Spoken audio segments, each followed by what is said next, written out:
Hello po sa lahat ng mga Dabber Cats na nanonood sa kanilang mga tahanan, whatever the time is. So, meron pong mga kumakalat na fake news, no, patungkol sa Korea trip ni Raisa May Dizon at di umano'y kasama daw di umano nito si Yul. So, if fact check po natin yung clickbait culture at work reality sa Gen Z Lens, no? So, yun ang ating pag-uusapan maya-maya lang. Ang Korea trip drama na chismis lang pala. So, hold up, pause muna tayo sa pag-scroll sa FYP at ispill muna natin ang pambansang chika na nagpa-viral at nagpalito sa maraming netizen itong mga nagdaang araw. Pumutok sa iba't ibang online video platform lalo na sa YouTube sensational channel, Facebook Reels at TikTok edits ang usap-usapang lilipad daw patungong South Korea si Raisa May Dizon kasama ang kanyang co-host at itinuturing na kuya figure na si Yul. Di umano'y ang twist ng gawa-gawang kwento, initsapwera o hindi daw kasama si Bimbi Aquino Yap? Ano to? The fake news breakdown. Ito na ang claim. Pupunta daw si Raisa May kasama si Yul. Pero di umano'y iniwan o hindi kasama si Bimbi Aquino Yap. Ang verdict, 100% fake news clickbait content. So mabilis na pinag-aagawan ng netizen ang balita. Ang ilang tagahanga ni na Bimbi at Raisa ay agad na nag-react at nagtanong bakit hindi kasama si Bim? O kaya nagsiselos na naman ba si Bim? Subalit matapos ang masusing pagsusuri at fact-checking sa mga opisyal na pahina ng mga sangkot na personalidad at ng Itbulaga, walang anumang katotohanan ang usapang ito. Sa isang comprehensive report na ito, hihimay natin kung bakit hindi malaking gawa-gawa. Ito isang malaking gawa-gawang kwento lamang ng Korea trip. Ang mga tunay na dahilan sa likod nito, lalo na ang usaping trabaho at profesionalismo at kung paano ginagamit ang pangalan ni Raisa, Yul at Bim para kumita sa clickbait culture. Ang katotohanan at fact-checking the hard receipt upang basagin ang isang fake news, kailangan natin ng mga solidong resibo. Narito ang ilan sa mga direktang pagsusuri sa tunay na sitwasyon ng tatlong host. Ito na, the official social Itbulaga scheduled visa and travel laws. Walang anumang Korea o araw-araw na nakatali. Ang pagpunta sa Korea post o announcement sa live shows at taping ay may formal na proseso. Wala pang opisyal na anunsyo ng anumang plataforma sa kasalukuyan.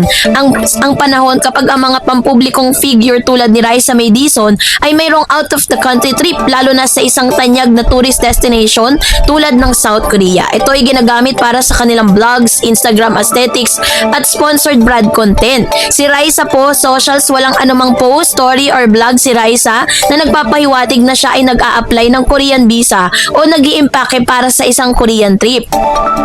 Si Yul and Bim social, parehong wala silang binabang ulat Bim tungkol sa anumang pribado o pampublikong paglalakbay patungong Korea. Ang Itbulaga or TVJ production ay walang inilalabas sa formal na pahayag ang noontime show na magkakaroon na sila ng out of the country shoot ang dalawang host. Sa legal naman at professional na proseso ng travel visas, ang mga Pilipinong maglalakbay patungong South Korea ay nangangailangan ng Shechem, no? Ano man tawag doon? Shechem like Korean visa. Maliban na lamang kung lilipad sa Jeju Island sa ilalim ng partikular na kondisyon. Ang pagkuha ng visa para sa pampublikong personalidad na may mga eksklusibong kontrata at taping schedule ay dumaan sa formal na dokumentasyon. Imposibleng makalipad ang sino man sa kanila ng pahiwas o patago nang hindi ito nalalaman ng kanilang mga kumpanya at madla.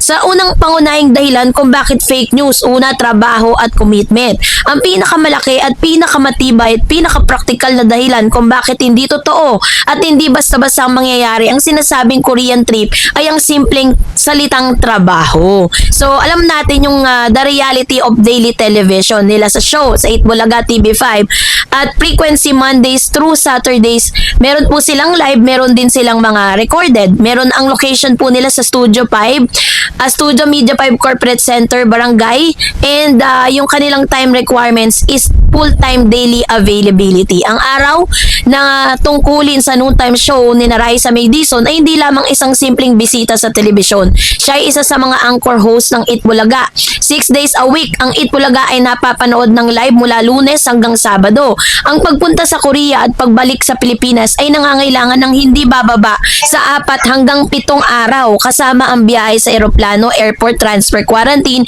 immigration procedures, barangay at studio segment. Si Raisa Raisa ay aktibo sa paregong studio hosting at outdoor barangay segments. Ang pagliban ng isang pangunahing host sa loob ng isang linggo ay nangangailangan ng maselang permiso mula sa TVJ Production. Ang pagsasaayos ng buong lineup ng show, si Yul di umano at ang kanyang taping schedule. Si Yul po ay mayroon ding sariling mga obligasyon sa production dahil siya ay madalas sa kasama ng mga malalapit na outdoor portion at live segment ng show. Ang kanyang oras ay nakatali rin araw-araw na broadcast schedule. Hindi siya pwedeng magpasyang umalis ng bansa para sa isang personal o pangarap na biyahe kasama ang isang co-host nang walang clearance mula sa management ng programa. Ang professional na karera ni Bimbi Aquino Yap, si Bimbi Aquino Yap ay may sariling commitment sa ilalim ng kanyang management. Bukod pa sa paglitaw niya sa Eat Bulaga, si Bim ay may mga tinitimbang na endorsement vlogs at sariling pampamilyang obligasyon. Ang teorya na salungat sa totoong sistema ng trabaho sa showbiz at ang bawat host ay pumapasok sa show sa pamamagitan ng magkakahiwalay na kontrata at oras. Ang kawalan ng pagdalo ng isang host sa isang partikular na araw o proyekto ay nakadepende sa work contract at availability at hindi sa usapin ng personal na away o sulutan.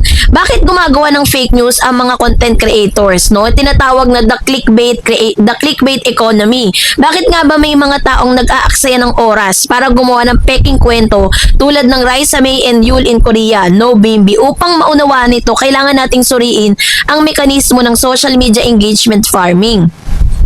So, doon pa lang sa sensational title, Emotional Trigger Monetization, si Raisa at Yul pumunta, kawawa naman si Bim, kumikita sa bawat click ng Korea ng magkasama, inetsyapuera at inilaglag, view at galit ng tao. Ito yung tinatawag na exploiting the Korea aesthetic para sa Gen Z at millennial audience sa Pilipinas. Ang South Korea ay ang ultimate dream destination o aesthetic vacation goal dahil sa impluensya ng K-pop at K-dramas. Kapag nilagyan ng ilang video creators ng thumbnail na may larawan ni Raisa at Yul na may Korean flag, cherry blossom at soul landmark, mabilis itong nakakakuha ng atensyon. Ang salitang Korea ay nagsisilbing epektibong clickbait hook upang pilitin ng mga tao na i-press ang play button.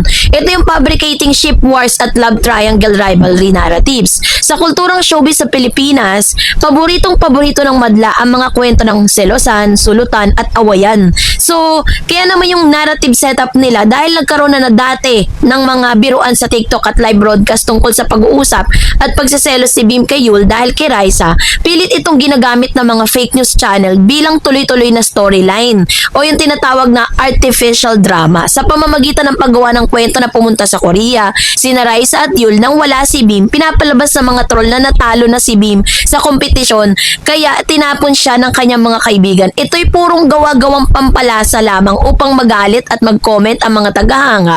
And of course, syempre, para makuha nila yung monetization through anger and engagement. Sa mga algorithm, Facebook, YouTube at TikTok, ang mga videos na nagdudulot ng galit at pagkagulat o debate sa comment section ay mas pinalakas at inire-rekomenda sa iba pang user. So, yun ang dahilan. So, huwag tayo masyadong yung parang yung matataranta na tayo sa mga ganitong balita. Diyos ko po, wala pong ebidensya o resibong makapagsasabi na meron nga pong travel na schedule si Raisa, 'di ba? Dahil sa kanyang mga commitment sa kanyang work. Lalo na't ngayon, 'di ba? Parang ang dami pong mga fans na maghahanap kay Raisa niyan. Tapos sasabihin kasama pa si Yul. That's really a fake news. Kaya naman kayo, ano pong saloobin ninyo patungkol dito? Mag-comment kayo sa comment section. And